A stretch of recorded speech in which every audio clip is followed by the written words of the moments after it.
What the opposition is saying is two things. One, that this is a vanity project. There was no need for a new parliament building. This was a vanity project by the Prime Minister. And two, they're saying that if at all anyone should inaugurate this new building, it should be the President and not the Prime Minister. So first things first, if it was a vanity now, then how come, can you please connect the echo? There's an echo. Yeah, we'll fix that. Yeah, but go on.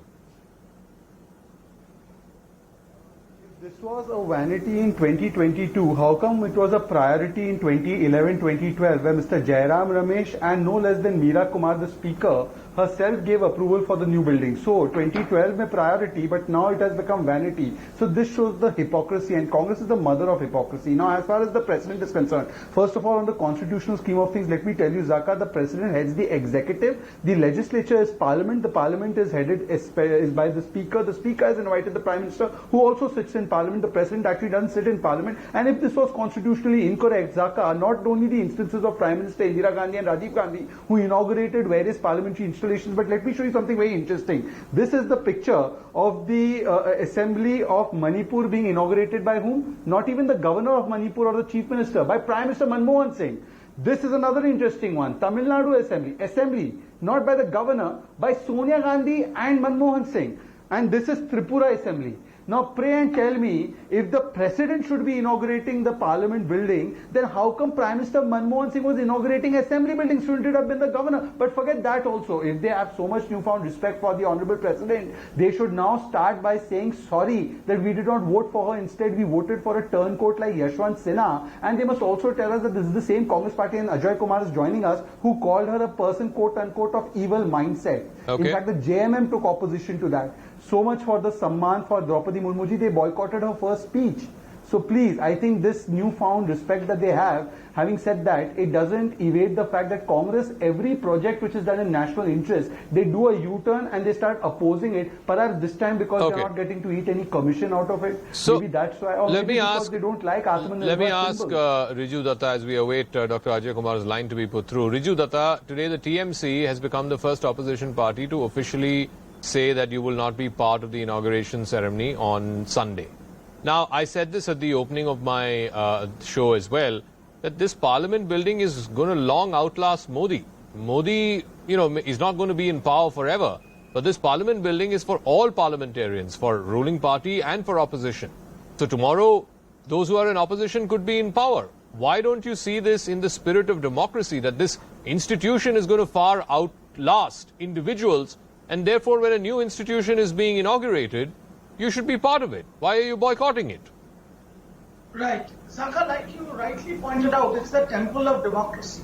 Now, if I am not very wrong, the other two big democratic nations, like the United Kingdom or the United States, their parliaments have been standing resolute since the 1700s.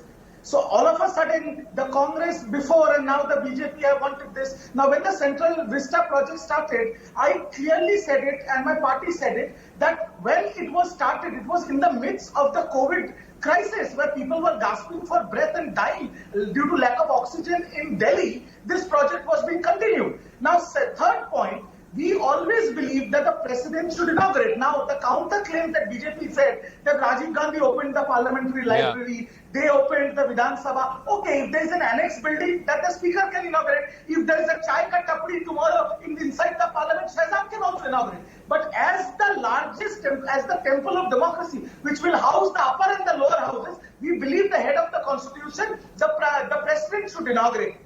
This Shehzad said we supported Yashwant Sinha. My leader Mamata Banerjee clearly came out and said if BJP would have announced their candidate Miss Murmu right at the onset, we would have supported Miss Murmu. So there is no contest. No, Riju, but once again,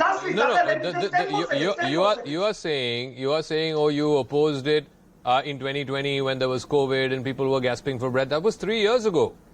This is 2023, right, and this Parliament building is probably going to be there for another 50, 60, maybe even 100 years, right? The question then is, why are you opposing something that is going to far outlast individual political personalities who may be there right now? Because it is absolutely based on fundamentals. Which Prime is? Minister Modi, even though he is the Prime Minister of India, he is also the largest and the only leader of a political party that we oppose. So instead of him, I think when all the opposition parties are united and at dagger's head with the BJP, who is spearheaded by Prime Minister Modi, rather than making it a photo of the BJP, this might have, to keep politics out of it, this should have been inaugurated by the president, who is completely non-political, and there wouldn't have been any politics over it. Okay, let me bring in Dr. Ajoy Kumar. Let me bring in Dr. Ajoy Kumar of the Congress. Dr. Ajoy Kumar, you heard from Hardeep Puri, the minister, today saying that, in 1975, when the Parliament Annexi building was opened, it was opened by the then Prime Minister Indira Gandhi. In 1987, when the library building in Parliament was opened, it was opened by the then Prime Minister Rajiv Gandhi.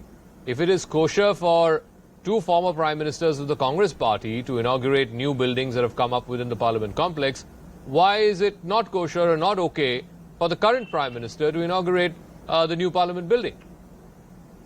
So, Zaka, according to this logic, what you're trying to say is that the Parliament is equal to a parliamentary library or a parliamentary canteen or parliamentary car park. The annexing is where you have the committee meetings and where the secretariat and a lot of people have offices and the CGHS. So Hardeep Puri ji is, definitely highly educated, but I don't know if he's, he seems to be awfully bad, very badly informed. If we go on a TV and say these kind of things, tomorrow, if you are going to Zaka, there is a new car shed being opened in the Parliament. So, is that equal to inaugurating the Parliament? The first question. So, Mr. Puri is totally, has just exhibited that when you have to protect Mr. Modi, you should be ready to go to ridiculous extent and make a mockery of your own intellect. There is no comparison between an annexure or a library and the Parliament. First, and my colleague was speaking before. You had correctly said that. Look, there has been history to it. Why are we? It's not a question of whether whether it's going to outlast anybody or not outlast anybody. The fact is, this Parliament, the original Parliament, was based on Indian architecture drawn from a very well-known temple in Morena district of Madhya Pradesh. It was taken with a lot of Indian ethos taking into consideration. It's a historical building. Now, can you imagine the Westminster Abbey, the British Parliament without Westminster Abbey? Can you imagine the US Congress without the Capitol Hill? And suddenly you said that Mr. Trump wanted to suddenly, because he suddenly had this urge after naming a stadium after himself. He decided to also now make a Parliament building and inaugurate it. No, but